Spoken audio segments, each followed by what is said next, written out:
আমি মরে যাই, আমি শহীদ হয়ে যাই, আমার ক্যাম্পাসের ভাই বোনেরা এই লড়াই যতদিন বেঁচে থাকবে ততদিন আল্লাহ যতদিন মাথায় রাখবে স্বাধীনতা, সার্বভৌমত্ব, ইসলাম এবং সততার জন্য লড়াই করব। এই লড়াই আমাদের জিহাদ ইনশাআল্লাহ। ওসমান হাদি তিনি যদি ইমানদার না হতেন, তিনি যদি মাদ্রাসা পড়ুয়া না হতেন, তিনি যদি তা মুসলমান পরিবারের আলেম পরিবারের সন্তান না হতেন, তার ভিতরে যদি দ্বীনি চেতনা না থাকতো, তিনি হয়তো তথাকথিত বিপ্লবী হতে পারতেন, কিন্তু মৃত্যুকে এতটা হাসি মুখে আলিঙ্গন করার এই শিক্ষা কোরআন হাদিস ছাড়ার কোথাও থেকে পাওয়ার কোনো সুযোগ নাই।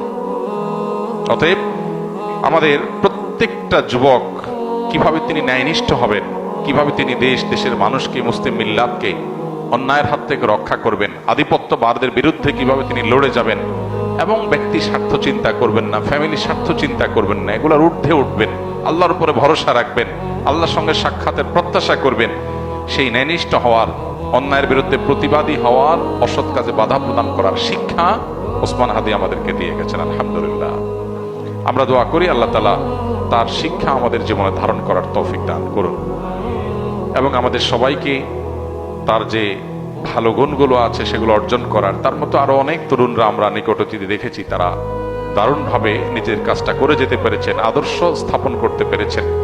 আমরা তাদের সবার জন্য দোয়া করি, এবং তার শোকসন্ত পরিবারকে আল্লাহ তাআলা সান্ত্বনা নসিব করুন, এবং তার আদর্শ যেন হারিয়ে না যায়। ওসমান হাদিরা যেন যুগ যুগ ধরে এই দেশে, এদেশের মাটিতে বেঁচে থাকে।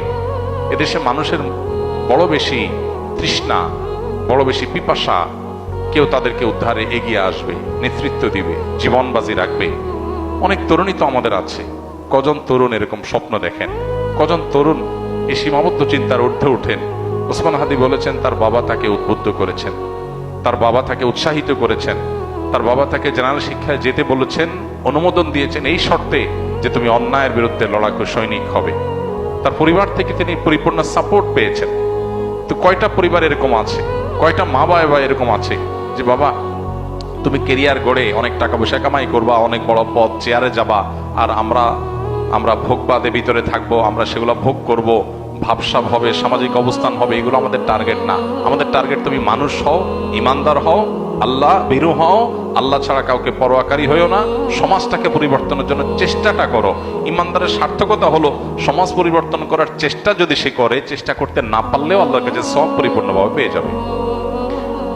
নবী করিম সাল্লাল্লাহু আলাইহি ওয়াসাল্লামের একটা হাদিস রয়েছে, কোন ব্যক্তি যদি শাহাদাতের আকাঙ্ক্ষা লালন করে, শাহাদাতের তামান্না লালন করে, কিন্তু তার মৃত্যু যদি হয় বিছানায় স্বাভাবিক মৃত্যু, শহীদ যদি সে হতে নাও পারে, আল্লাহর কাছে শাহাদাতের মর্যাদা সে পেয়ে যাবে।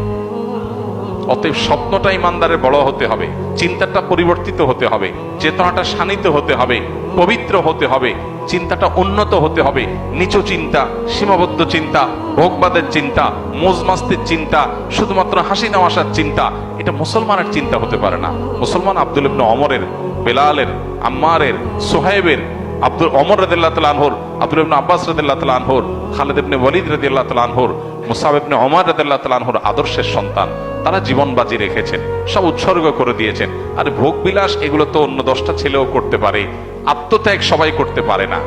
সামান্য ক্যারিয়ারের চিন্তা নিয়ে আবদ্ধ হয়ে থাকা, সীমাবদ্ধ চিন্তার মধ্যে আবদ্ধ থাকা, এটা তো পৃথিবীর সব যুবক তরুণী করে।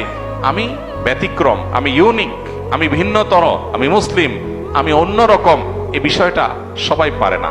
এটার জন্য দরকার কোরআন এবং হাদিসের ইন্সপিরেশন, এটার জন্য দরকার কোরআন হাদিসের শিক্ষা, এটার জন্য দরকার হলো পারিবারিকভাবে সাহায্য, তাদের সহযোগিতা, তাদের সমর্থন। আল্লাহ তাআলা আমাদের তরুণদেরকে সবকিছু হাসিল করার তৌফিক দান করুন।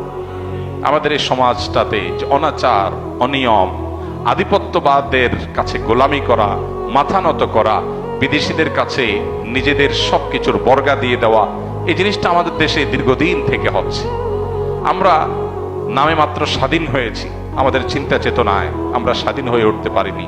আমরা পরিপূর্ণ স্বাধীনতার স্বাদ ভোগ করছি না। আমাদের এখানে এখনো কান পাতলে চতুর্দিকে প্রতিটা ওয়াল থেকে মাজলুম মানুষদের কান্নার আওয়াজ শুনতে পাই আমরা। আমাদের এখানে এখনো ন্যায় বিচার প্রতিষ্ঠা হয় নাই। আমাদের এখানে অন্যায় করে এখনো মানুষ পার পেয়ে যায়। এগুলো থেকে উদ্ধার করে একটা সুন্দর সমাজ বিনির্মাণ হবে, অন্যায়ের বিরুদ্ধে মাথা ছাড়া দিয়ে মাথা উঁচু করে কথা বলবে, এরকম মানুষের জন্য প্রচন্ড তৃষ্ণা এবং পিপাসা সমাজে আছে। দরকার কিছু তরুণের, দরকার কিছু যুবকের। আল্লাহ তাআলা শরীফ ওসমান হাদির মতো কিছু যুবক আমাদেরকে তৈরি করে দিন। তার যে সাহসিকতা, মৃত্যুকে উপেক্ষা করার, মৃত্যুর ভয়কে জয় করার, ভয় পাওয়ার যে সংস্কৃতি আমাদের দেশে আছে, বাবা ভয় পায়, মা ভয় পায়, স্বামী স্ত্রী ভয় পায়, নিজে ভয় পায়, সবাই ভয় পায়, ক্যারিয়ারের ভয়, ব্যবসা নষ্ট হয়ে যাওয়ার ভয়, চাকুরির ভয়, এই ভয়কে জয় করার জন্য কলিজা লাগে। আল্লাহ তাআলা সেই কলিজা, সেই সাহসিকতা, সেই ইমানের শক্তি আমাদের সবাইকে নসিব করো। এবং আবারও দোয়া করি আল্লাহ তাআলা এই বিপ্লবীকে, এই তরুণকে তার ভুল ত্রুটিগুলোকে মাফ করে কিয়ামতের ময়দানে শহীদদের কাতারে সর্বোচ্চ সম্মানের সাথে তাকে শামিল হওয়ার তৌফিক দান করুন।